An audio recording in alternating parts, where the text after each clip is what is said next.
Friends, राणी ट्युटोरियलमध्ये आपलं स्वागत आहे। आजच्या व्हिडिओमध्ये आपण शोल्डर मुंडा चार्ट बघणार आहोत, स्पेशली ब्लाऊजसाठी। आजचं मेजरमेंट जे आहे ते आधी आपण ब्लाऊजवर माप करून मी तुम्हाला एक कटिंग करून दाखवते, एक नॉर्मल नेकसाठी, जेणेकरून तुम्ही कुठलीही साईज असो इझिली तुम्ही कट करू शकता। शोल्डरशी तुम्हाला कुठल्याही प्रकारचा इथे प्रॉब्लेम येणार नाही। इथे एक मापासाठी आपण इथे एक ब्लाऊज घेतले। आता बघा, एक नॉर्मल नेक कुठल्याही प्रकारचं जेव्हा आपण एक ब्लाऊज शिवतो त्यासाठी एक मेजरमेंट आधी आपण पाहून घेऊया। पाठीमागच्या गळ्यावर अवलंबून असतं की आपण शोल्डर किती घ्यायचंय, तर पूर्णपणे शोल्डरचा मेन जो प्रॉब्लेम आहे तो गळ्यावर ठरतो आपला। तर बघा, इथे काहीसा नॉर्मल नेक आपला हा 9 इंचाचा आहे, तर यानुसारच आपण आता पूर्ण ब्लाऊजचा पाठीमागचा पार्ट जो आहे तो आपण रेडी करणार आहोत। इथे पेपर आपण डबल फोल्ड केलाय, बंद बाजू मी माझ्याकडून ठेवून घेतली आहे।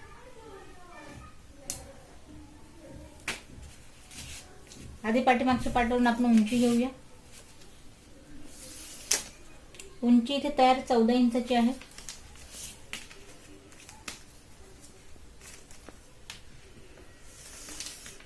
चौदा तयार आहे, 1 इंच आपण एक्स्ट्रा घेऊया, म्हणजेच की 15 इंचावरती। आता बघा, या मापासाठी इथे आपण 9 इंचाचा जेव्हा आपला इथे गळा आहे, चेस्टचं मेजरमेंट घ्यायचं की चेस्ट किती, आधी फ्रंट पार्ट पासून इथे उकवल्या पार्ट पासून आपण चेस्टचं मेजरमेंट घेतोय, काखेतलं मेजरमेंट घ्यायचंय। तर बघा, हे काहीसं इथे आहे 8 इंचावरती। याचा अर्थ असा की चेस्ट घेर पूर्ण जो आहे तो आपल्या इथे 32 इंचाचा आहे। तर 32 इंचासाठी इथे आपण चेस्ट घेर घेणार आहोत 5 इंचावरती। शोल्डर पॉइंट जो आहे तो देणार आहोत आपण इथे 5 इंचावरती। या पॉइंट पासून आता आपण मुंड्याची उंची टाकणार आहोत 5 इंचावरती। बघा, एक नॉर्मल मेजरमेंट टाकतोय आपण। हे प्रत्येक साइज साठी आपण इथे चार्ट सुद्धा पाहणार आहोत, फक्त याची बेसिक कटिंग कशी करायची हे मी तुम्हाला इथे दाखवते। 5 इंचावरती आपण इथे मुंड्याची उंची दिली आहे, शोल्डर टाकलं आपण इथे 5 इंचावरती। आता या पॉइंट पासून चेस्टचा चौथा पार्ट टाकायचा। जसं की आपण पहिला चेस्ट घेर इथे 32 इंचाचा आहे, तर 8 इंच आपण चौथा पार्ट देऊया आणि 1.5 इंचाची मार्जिन।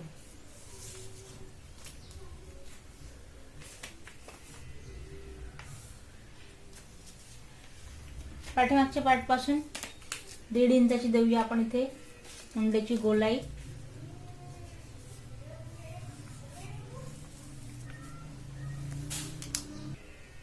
ते झाल्यानंतर आता कमर घेरचं मेजरमेंट घ्यायचंय। कमर घेरचं आता आपण 4 फोल्ड याला ठेवलंय, गळ्याला शोल्डर गळ्याचा पार्ट जो आहे तो स्ट्रेट ठेवलाय। यापासून आपल्याला कमर घेरचं मेजरमेंट घ्यायचंय।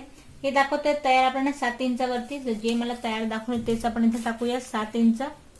28 इंचाचा पूर्ण कमर घेर आहे, 7 आपण याचा चौथा पार्ट टाकलाय आणि या पॉइंट पासून आपण 2 इंच एक्स्ट्रा देतोय। तर चेस्ट पॉइंट पेक्षा कमर घेरला आपण अर्धा इंच एक्स्ट्रा का घेतो, कारण पाठीमागचे टक्स टाकायचे असतात, त्यासाठी आपण इथे अर्धा इंच एक्स्ट्रा घेतो।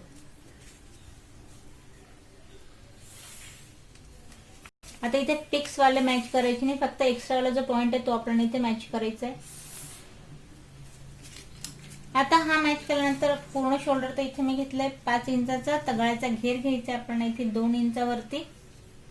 जसं की आपण गळ्याचं इथे मेजरमेंट पाहिलं 9 इंचाचा आहे, तर आपण अर्धा इंच एक्स्ट्रा घेऊया, म्हणजेच घेऊया आपण इथे 9.5 इंचावरती। अर्धा इंच शोल्डर मध्ये दाबले जाईल, रेडी गळा जो आहे तो आपला येईल इथे 9 इंचाचा पूर्ण। तर खालीही आपण घेऊया इथे 2 इंचाचा गळ्याचा घेर।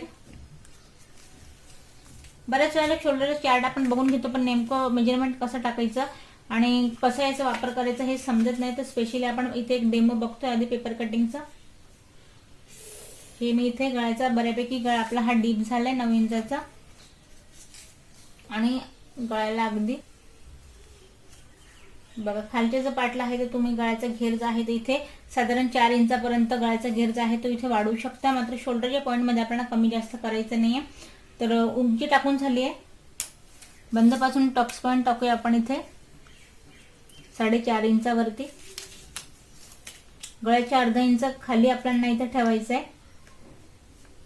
टक्सची उंची 4.5 इंचावरती आपण टक्सची उंची घेतोय, जो आपण अर्धा इंच वाढवलाय। बस किंचितसा आपल्याला इथे टक्स टाकायचा आहे पाठीमागचा। तर बघा, पाठीमागचा टक्स टाकून झालाय, गळा ड्रॉ करून झालाय, याला आपण कट करून घेऊ। हे बघा, आपण कटिंग इथे करून घेतली आहे।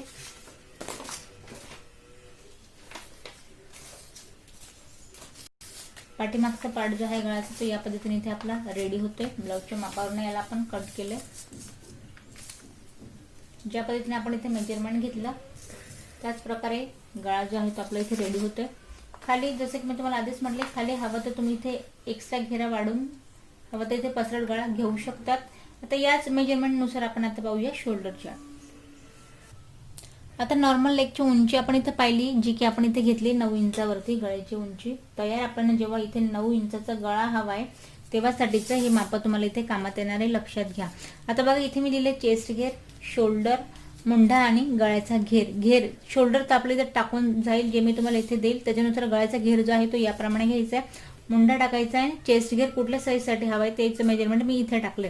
गळ्याची उंची मात्र आपल्याला या साईजसाठी हे आपण सगळं वापरणार आहोत, लक्षात ठेवा. यापेक्षा कमी जर झाला मिनिमम 7, 8, 6 एवढं जर तुमच्या गळ्याचा घेर झाला तरी चालतंय. आणि जर पूर्णपणे पॅक जर हवा असेल तर त्यासाठी मात्र हे जे मेजरमेंट आहे ते चालणार नाही. आपल्याला शोल्डरचा इथे आपल्याला पूर्ण वापर करायचा असतो. त्याच्यासाठी आपण सेपरेट पाहूया, किंवा यापेक्षा डीप हवं तर त्यासाठी सुद्धा आपण सेपरेट पाहूया. हे जे आपण जनरल मेजरमेंट पाहतोय हे आपण नॉर्मल नेकसाठी बघतो. तर बघा आता इथे मी चेस्ट घेरचं मेजरमेंट लिहिते. चेस्ट घेर जेव्हा तुमचा इथे 30 इंचाचा असेल तेव्हा शोल्डर घ्यायचं आहे आपल्याला इथे 5 इंचावरती.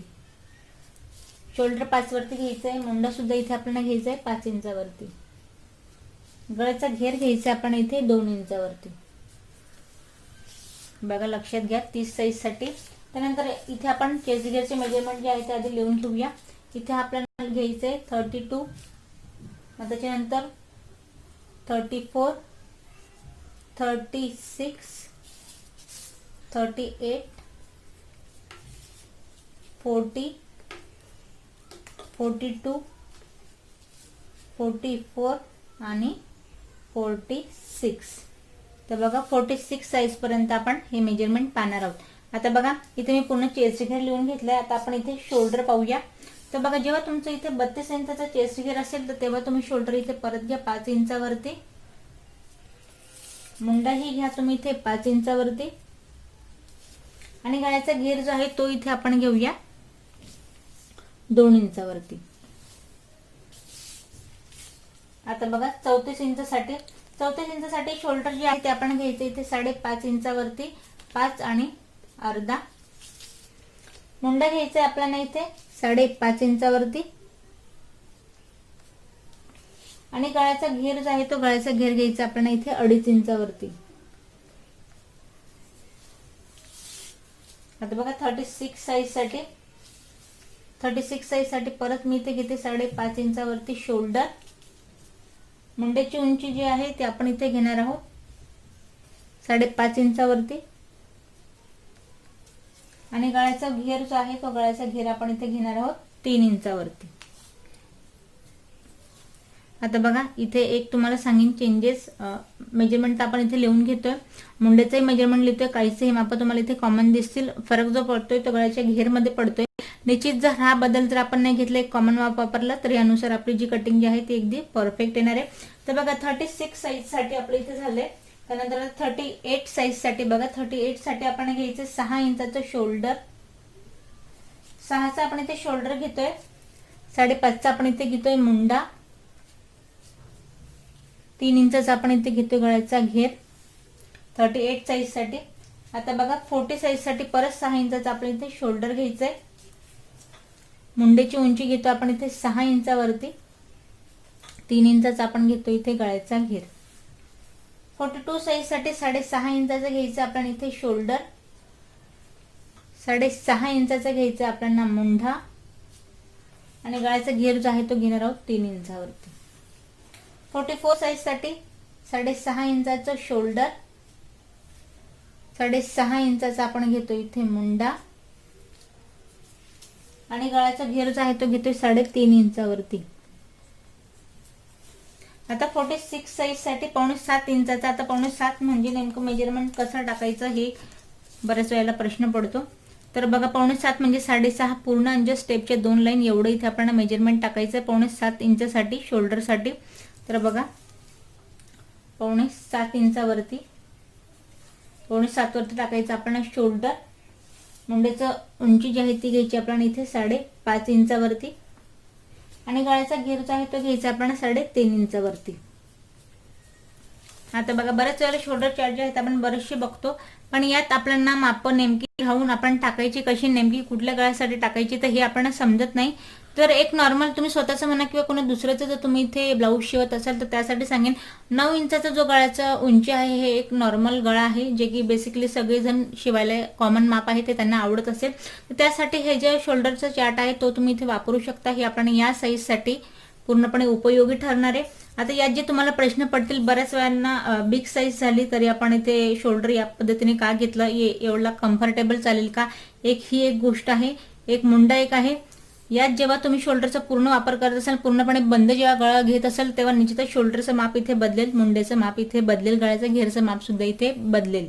चेस्ट घेर हे राहिलं तरी हे तिघही माप इथे बदलणार आहेत. यापेक्षा जेव्हा तुम्ही डीप गळा घेत असाल, तुम्हाला मिनिमम इथे 10-11 साईजसाठी डीप गळा हवाय, तर त्यासाठी सुद्धा हे तिघही माप इथे बदलतायत. ही गोष्ट लक्षात ठेवा. आता जो आपण हा चार्ट बघितला आहे हा एक अतिशय नॉर्मल नेक म्हणून मी इथे तुम्हाला हा चार्ट दाखवलाय. यात जर तुम्हाला